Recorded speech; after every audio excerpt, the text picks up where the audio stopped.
येणारच दुःख. रावण आला का रे जनका, एवढं मोठं धनुष्य उचलायला तू मला किरकोळ धनुष्य उचलायला मला बोलवलं का नाही रे? का नाही? अहंकार. जनक हुशार होता. जनका सांगितलं असं घालाल, एवढं किरकोळ धनुष्य उचलायला तुम्हाला बोलवणं म्हणजे तुमच्या शक्तीचा अपमान आहे. बिघडलं रावण.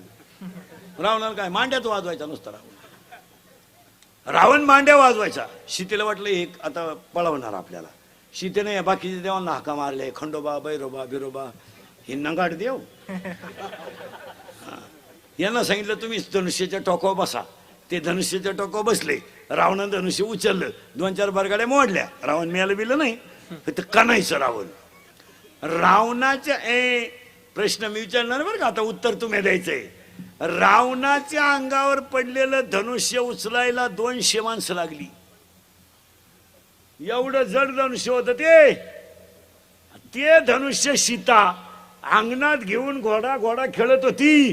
तर ती सीता रावणानं उचलली कशी?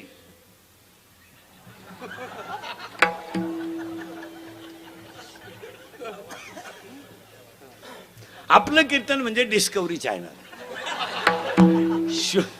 शोधत लावायचा महाराज त्याला, उगाच नाही.